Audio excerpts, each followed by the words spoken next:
Қазір тақырыпты анықтау мақсатында бірінші сендерге бейне баян көрсетемін. Сендер сол бойынша бүгінгі тақырыпты ашасыңдар, жарай ма? Өтіп жатыр.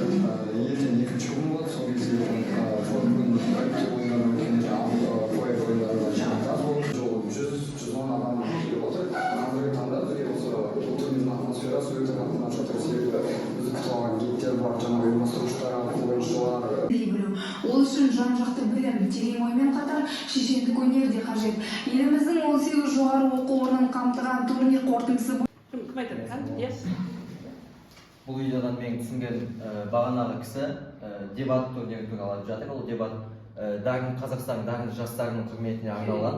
Бұл жақта сол туралы тақырыптар ойналып, сол жастардың арасында, университеттің студенттері арасында сол Қазақстан болашағы дарынды жастардың қолында екенін түсіндіру мақсатында дебат ойындары өткенін түсіндім. Керемет, тамаша, жарайсың. Қосымша айтатындар бар ма?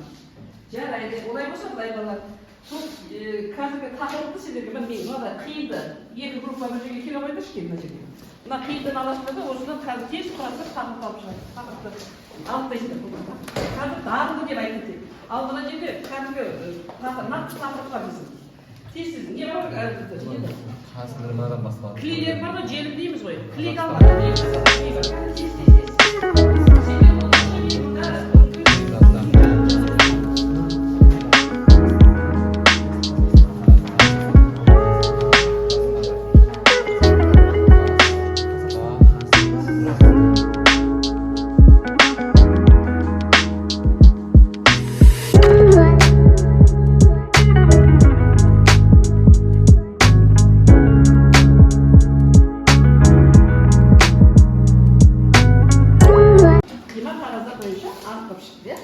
Жарайды, рахмет балалар. Енді былай келсек, мен енді үй тапсырмасы деп не істемей ақ қояйын, бірақ сендерге қараңдар балалар. Жалпы біз биыл 11-ші сынып, солай ма? 11-ші сыныпта тақырыбымыз қалды, Қазақстан дарынды жастар. Алдыңғы тақырыбымыз қандай еді? Керемет, мамандықты таңдау. Бізге үйлесіп тұр ма кәдімгі? Иә, олай болса сендер әрқайсының өзінің мамандығынан қағаз бетінен түсіріп келген дүниелері бар ма? Мәтіндері? Кім оқиды кәдімгі? Яғни біз екі топта міне, сіздер бірінші топ, сіздер екінші топ, солай ма?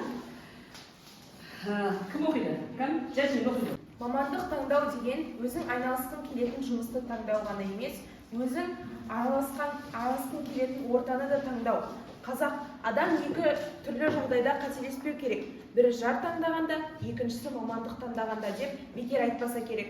Өз жаныңызға жақын мамандықты іздеп табуда барынша күрделі жұмыс. Өз қалауыңызды білесіз, бірақ мамандығыңызды қалай атанатыныңызды білмейсіз. Бұндай жағдайда психологқа немесе мектеп мұғалімдерге, оқу орындарының оқытушылары мен ата-аналардың көмектеріне жүгінгеніңіз жөн. Мысалы, өзімді мысалға келтірсем, мен болашақта кім боламын, не жұмыс істеймін, жүрегім нені қалайды деген сұрақтарға жауап беру арқылы мамандығымды таңдадым.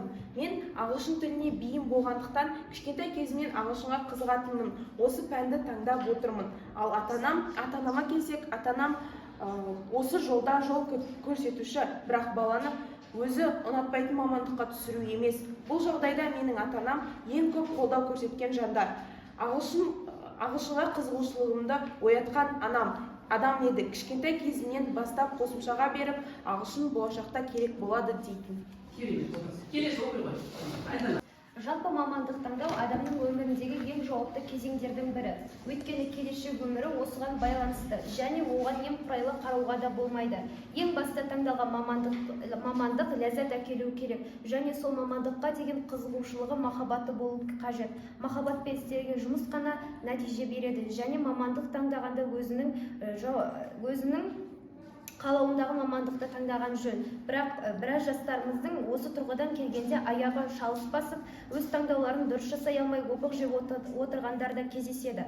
Мысалы, кейбіреулері ата-анамның қалауы бойынша немесе грантқа түсу үшін де өз ойларын бүкіпсіз жеткізеді. Негізінде мамандық таңдауында ықпал ететін отбасы мен мектеп ұстаздары болғандықтан өздерінің ақыл кеңестерін ортаға салып, оларды дұрыс бағыттаса болғаны, яғни баласының мамандық таңдауына жол беріп, оның пікірін қолдаса ертеңіміздің болары хақ. Себебі дұрыс таңдалған мамандық болашақтың жарқын технологиялар, қысқаша IT.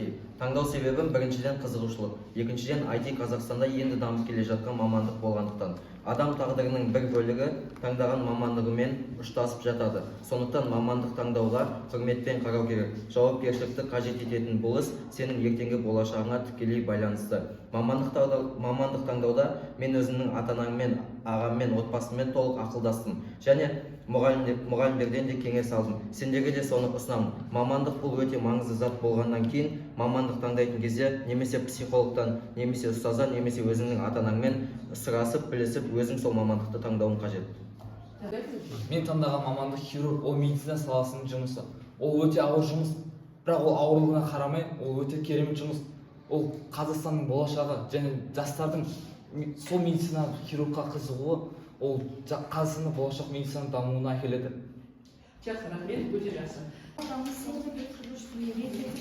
Бартылар демекші, кәсіп таңдап жұмыс табу екен, өмірге қадам басқан жастардың басты мұрат мақсаты десек те артық етпес. Сол себептен кәсіптеріңізді дұрыс таңдауға кеңес беремін. Менің қазіргі таңдап жатқан мамандығым ол екі шет тілі мұғалімі. Неге бұл мамандық десеңіздер, мен кішкентай кезімнен мұғалім болғым келетін. Бірақ қай бағыт екенін білмедім. Bir күні анам мені ағылшын тілі пәніне арналған курсына апарды. Басында бұл пәнге аса назар аудармайтынмын. Кейіннен қосымшаға бара келе қызығушылығым оянып, осы ағылшын пәнін ұната бастадым. Кейіннен 8-9 сыныптарда нақты ағылшын тілі мұғалім болғым келетіні шештім. Себебі менің ойымша ол мамандықта мүмкіндіктер көп деп ойлаймын.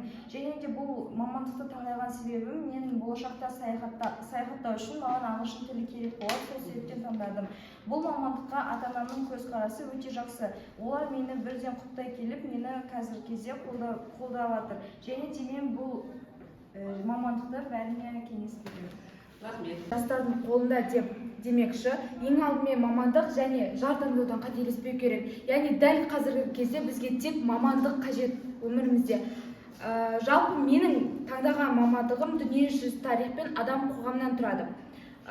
Яғни ұлттық қауіпсіздік комитеті немесе заң жүзіндегі халыққа ықпалымды тигізгім келеді. Барынша қолдау көрсетіп, қазіргі яғни біздің елімізде болып жатқан келеңсіз жағдайларды шешкім келеді. Менің таңдаған мамандығым стоматолог, яғни тіс дәрігері. Оны таңдаған себебім ағаларымның қасында кішкентай кезінен жүргендіктен оларға сәл қызығушылық туғыздым. Қызық маған болды. Және екінші себебі маған өмірде практика оңай болады. Қазіргі көп жастар өзінің мамандықтарын дұрыс таңдамағандықтан болашақтары қызық болмай кетеді. Жақсы, рахмет. Ұзақ ойландым. Өзіме ұнайтын затты ұзақ ойландым. Ойлана келе медицинаны таңдадым.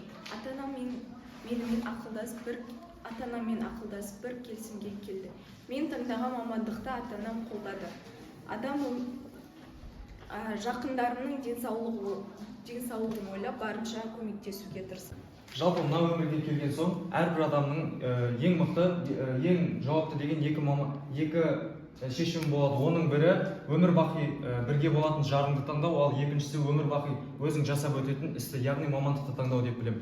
Менің өзім таңдаған мамандығым тіс дәрігері. Мен ол мамандықты таңдауда үйдегі ата-анаммен, отбасымен ақылдастым және олар мен таңдаған мамандықты қолдады. Мен бұл мамандықты таңдау себебім менің атам мен ағам осы салада жұмыс жасайды және де мен игеріп кетуім оңай деп ойлаймын практика жүзінде.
авторы, яғни мысалы қазірдің өзінде біз екі топ болып бір-бірімізбен пікірталас ойнасып, жарысып жатырмыз. Және соны айтып кетсек болады.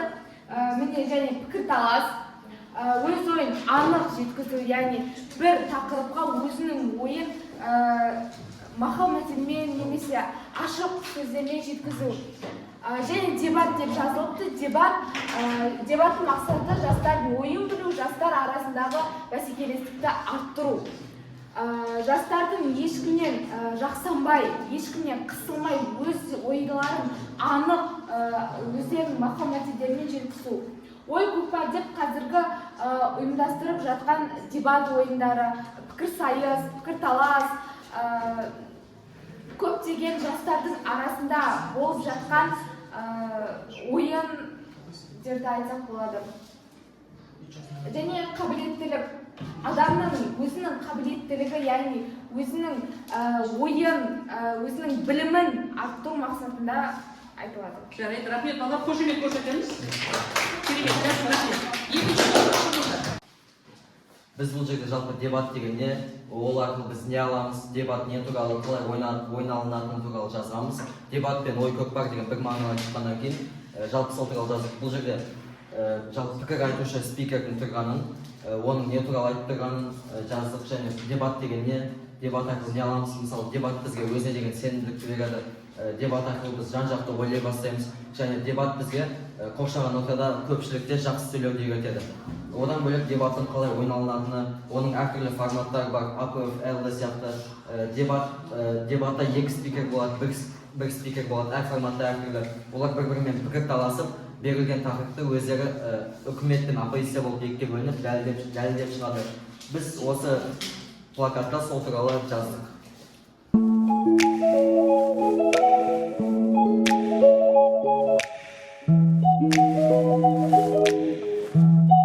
Алдында отырған әрбір қарагөз баланың өмірге жеке тұлға етіп тәрбиелеу болады. Жеке тұлға өздерің айтқандай кез келген ортада өз ойын ашық, еркін түрде айта алып, бірақ кейде айтатыны бар, жаңағы айтпас жерде тіл тарт деген бар. Олай ма? Сол бар ғой, олай, солай ма? Бірақ оны қай кезде не істейді пайдаланады ол сөзді? Ол сөзді көпшіліктің арасында, отырған жерде әрбір өз орнын білетін, әрбір өз ортасында пайдаланатын сөздерін еркін, ашық, анық, сауатты түрде жеткізе білу керек. Жарайды. Олай болса балалар, бұл жерде қараңыздар. Сіздердің бүгінгі сабаққа деген көңіл күйлеріңіз қандай болды? Сол стикермен әдемілеп жазып, әрі мынаны нені көтересіздер қазір. Бағдаршамды көтересіздер.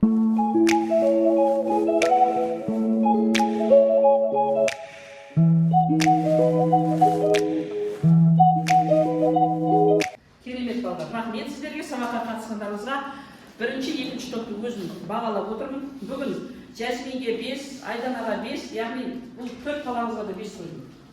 Бұл қатардағы сізге 4 қойдым, Елімдарға қалған кімге Айғанымға 4 қойдым. Ренжімес деп ойлаймын, солай ма? Кішкене ойларын тағы жүйелеу керек. Қалған үшеуіңізге 5.